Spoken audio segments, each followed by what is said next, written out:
Hello students, मेरा नाम आकांक्षा है और स्वागत है आपका कैरियर पावर दिल्ली ब्रांच में। आज हम परसेंटेज के जो बेसिक टाइप है, जहां से बेस बनती है परसेंटेज की, उस टाइप के क्वेश्चन सॉल्व करेंगे। मींस एक तरह से कॉन्सेप्ट बिल्डअप करेंगे आज। तो यहाँ पे क्या है, परसेंटेज कंपैरिजन। दैट मींस कि कितना परसेंट ज्यादा और कितना परसेंट कम है, हम कंपेयर करेंगे। दो चीजों को कंपेयर करेंगे परसेंटेज के फॉर्म में। लाइक आपके दादाजी और पापा जी को ले लेते हैं। तो आपके पापा की सैलरी सपोज 24% ज्यादा है दादाजी की सैलरी से, ठीक है। तो कितने परसेंट आपके दादा की सैलरी कितने परसेंट कम होगी आपके पापा की सैलरी से, इस टाइप के क्वेश्चंस हम लोग करेंगे। तो सपोज हमने बोला 24% आपके दादा की सैलरी कम है, सॉरी, आपके पापा जी की सैलरी जितनी भी है वो 24% ज्यादा है आपके दादाजी की सैलरी से, ठीक है। तो सबसे पहले इस टाइप के क्वेश्चन में क्या करते हैं कि जो भी हमें परसेंटेज दिया है वो हम उसको फ्रैक्शन के फॉर्म में चेंज कर लेंगे। तो 24/100 कितना आया, 6/25, ठीक है। फिर इसके बाद 25, जिससे हमने a/b का फॉर्म पढ़ा था ना परसेंटेज में, कि जो b है डेनोमिनेटर है, वो रिप्रेजेंट करता है कंपैरिजन में किससे कंपेयर किया जा रहा है, और a क्या होता है कि कितना अधिक और कितना कम। तो b किससे कंपेयर किया जा रहा है, दादाजी की आय से कंपेयर किया जा रहा है कि 24% पापा की आय ज्यादा है। तो किससे कंपेयर किया जा रहा है, दादाजी की आय से। तो दादाजी की आय कितनी हो गई, 25 यूनिट, यूनिट के फॉर्म में हम लेंगे। कितनी ज्यादा है, 6 ज्यादा है।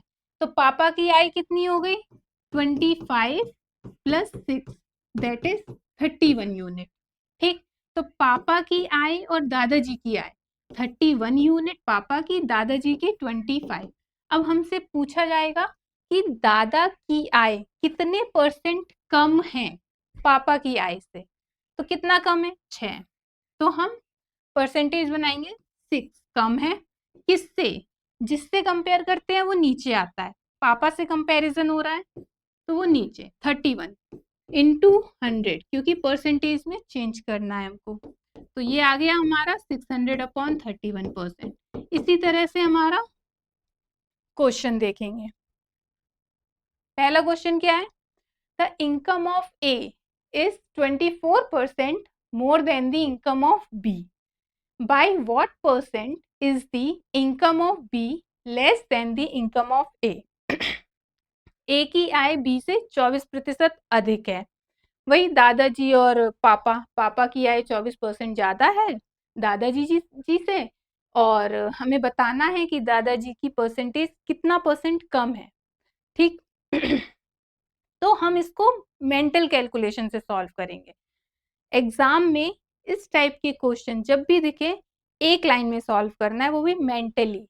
कैसे, 24% है, 24% ज्यादा है, दैट मीन्स इसको फ्रैक्शन में चेंज किया, 6/25। ये आपको मेंटली पता होना चाहिए, 6/25। इनकम ऑफ बी किससे कंपेयर कर रहे हैं, बी की इनकम से। तो डेनोमिनेटर में बी की वैल्यू आई, कितनी ज्यादा है, 6 ज्यादा है। तो क्या आएगा, इनकम ऑफ ए। तो ए की इनकम क्या हो गई, 31, 25 + 6 31, तो ए की हो गई। तो हमें ए और बी की वैल्यू पता चल गई। अब निकालना है कि what percent is the income of be less than income of A. Compare किससे किया जा रहा है, ए से। जिससे कंपेयर करते हैं वो डेनोमिनेटर में होता है। तो ए से कंपेयर कर रहे हैं, ए की वैल्यू 31 डेनोमिनेटर में, कितनी कम है, कितनी कम है, 31 - 25, 6 कम है, इनटू 100 हमारा आंसर। अब आपको लग रहा होगा कि 24% ज्यादा है तो 24% ही कम होना चाहिए। नहीं, ऐसा नहीं होता। इसको जब सॉल्व करेंगे तो आंसर 19.35% आएगा। दैट मीन्स इक्वल नहीं आते हैं, ठीक है। तो इसको एक लाइन में मेंटल कैलकुलेशन करके सॉल्व करना है, एक लाइन में, ठीक है। सेकंड क्वेश्चन देखते हैं। Income of A is 45% less than B, then combined income of A and B is how much percent more than A। अब यहाँ पे combined income लिखी गई है और कंपेयर किससे हो रहा है, A से, कितना ज्यादा, है ना। तो सबसे पहले मेंटली कैलकुलेट करेंगे कि 45% फ्रैक्शन में कन्वर्ट करेंगे, कितना आएगा मेंटल, तो कितना आएगा 45%, 45/100, 9/20, ठीक है। 20 less than A, that means 20 हमारी लेस देन बी, बी से कम है, किससे कंपेयर हो रहा है, बी से, तो 20 की वैल्यू बी, कितना कम है 9 कम है, 9 कम है। ए की इनकम कितनी आ गई, ए की आ गई 20 माइनस 9 दैट इज 11। तो ए और बी की इनकम, ए की 11 और बी की आ गई 20। अब उसने बोला है ए और बी की इनकम, कंबाइंड इनकम कितनी हो गई 11 plus 20 unit, that is 31 unit.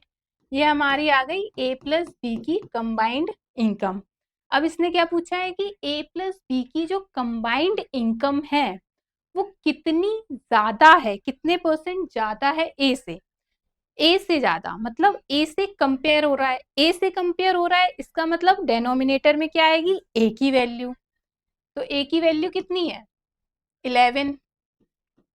अब पूछा है कितना ज्यादा है, कंबाइंड इनकम 31, ठीक, 11 उसका डेनोमिनेटर में कंपेयर कर रहे हैं, तो कितनी ज्यादा हो गई 31 माइनस 11 दैट इज 20 इंटू 100 हमारा आंसर। तो इसको सॉल्व करेंगे, 11 वन जा 11, 9 अट्ठे 88, 90 और 88 2, तो 1.81%। तो हमारा आंसर आ गया 181.81%, ठीक है।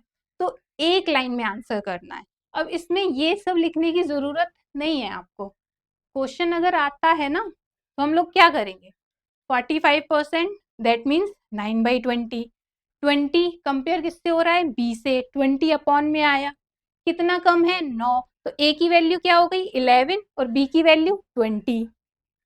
अब ए की वैल्यू 11, यहाँ पे क्या पूछा है मोर देन ए, मतलब कंपेयर किससे हो रहा है ए से, दैट मीन्स डेनोमिनेटर में हमारा आ जाएगा 11। अब ऊपर क्या आएगा, ए प्लस बी की कंबाइंड इनकम कितनी ज्यादा है ए से, तो कंबाइंड इनकम निकाली 11 प्लस 20 31, 31 माइनस ए की इनकम, 31 माइनस 11 दैट इज 20, तो ऊपर क्या आ गया 20, तो 20/11 इंटू 100 हमारा आंसर। तो ये मेंटल कैलकुलेशन करनी है, ठीक है। अब ये थर्ड आंसर मेंटली कैलकुलेट करके आप आंसर दोगे और कमेंट करोगे। Thank you.